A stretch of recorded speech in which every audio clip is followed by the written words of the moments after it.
Welcome, everybody, to today's Explainer.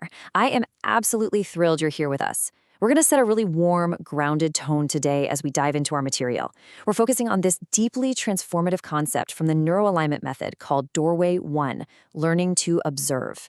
It's literally the foundational first step to reclaiming your agency in how you work, how you relate to people, and really how you lead. So, let me ask you a question. Have you ever arrived home after driving and realized you barely remember the drive, right? It's this completely universal experience we usually call highway hypnosis. But think about it. Your brain was totally active. You were making complex, split-second decisions. You're stopping at lights, you're adjusting your speed, you're keeping yourself safe in traffic, but a huge chunk of what happened occurred entirely without your conscious awareness. Your brain kind of just took over the wheel. And honestly, this perfectly illustrates the core truth we're exploring today. Human beings live way, way more of life on autopilot than we realize. Because just like driving that exact same familiar route every day, we develop mental loops. We develop these specific ways of speaking to ourselves, ways of reacting to, say, a really abrupt email, and ways of protecting our ego.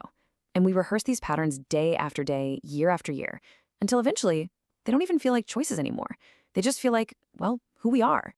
That brings us to the first part of our explainer, the invisible architecture. You see, before you ever consciously chose your habits, you were basically trained into them. You didn't start adulthood as a blank page. Actually, you started with a draft already well in progress. To put this blueprint into perspective, consider this absolutely staggering number, 148,000. Estimates suggest that the average person hears the word no, or, close cousins like stop, don't, or shouldn't, more than 148,000 times before even reaching adulthood. I mean, wow. That's dozens of corrective or limiting messages every single day right while your core identity is forming. So it is no wonder our nervous systems are trained to live on autopilot. We literally learned these patterns just to survive and fit in. And this repetitive programming, it literally builds the invisible rooms we live in.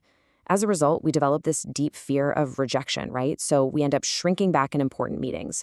Or we start using control as a way to feel safe in uncertain environments. Maybe you end up micromanaging your team because trusting them just feels way too risky. We also start equating our relentless performance with our actual worth as human beings. And we learn that silence equals peace, which means avoiding necessary conflict at all costs. This whole invisible architecture just becomes your default operating system. It's driving your behavior at work and in your relationships, totally behind the scenes. Now, living on autopilot, driven by all those old inherited scripts, it is exhausting. It completely drains your leadership capacity and leaves you feeling like you're perpetually behind. But listen, right now, I want to fully release you from the pressure of having to somehow fix these ingrained patterns today. We aren't doing that. We are simply contrasting the heavy exhaustion of living on autopilot with the empowering, really light clarity of building awareness. You don't have to fight the autopilot. You just have to notice it. Which leads us right to the heart of our practice today. Doorway 1, observation. Here's the thing. In the Neuro-Alignment Method, we don't just jump into some massive, overwhelming 10-step self-improvement plan. No, we start right here with this big idea. You cannot intentionally shape what you have never learned to observe. If you don't know what script is running in the background of your mind, you have absolutely zero power to change it. Awareness is the absolute, non-negotiable prerequisite for any meaningful change in our self-leadership. I mean, think about it. You have to turn the lights on before you can remodel the house, right? So, the entire purpose of Doorway 1 is simply to shift from autopilot into awareness. And I really want you to notice what we aren't doing here. We are not changing. We are not fixing.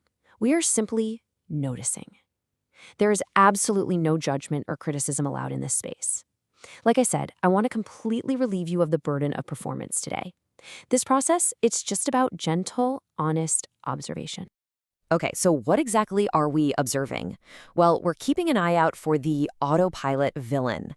These are those predictable, fast-acting patterns that hijack your agency using very familiar scripts and loops.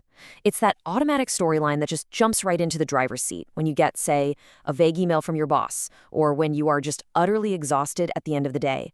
It uses familiar words and it offers quick relief. Maybe it makes you lash out, or, maybe it makes you completely shut down. But ultimately, it keeps you stuck. So our job is just to start catching that villain in the act. Let's shift gears now to the actionable part of our explainer. Here is your daily practice.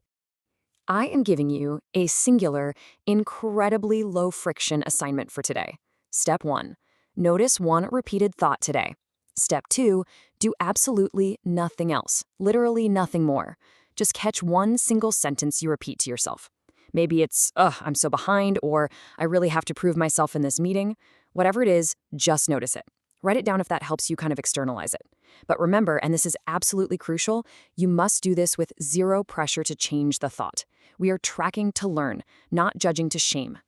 Taking this tiny step is actually a massive victory. Why? Because awareness is the beginning of every meaningful change. Simply turning the lights on, catching that script mid-flight, that is a profound win for your nervous system. You are stepping out of the default mode long enough to realize that, hey, you actually have a choice. As we wrap up this explainer, I want to leave you with a final thought to really spark your curiosity. You are not your wiring, you are the architect. Yes, you inherited a blueprint for sure, but you do not have to keep building your life with someone else's measurements. The exact moment you start observing, well, the architect wakes up. So what will you notice today? Thank you so much for joining me, and I'll catch you in the next one.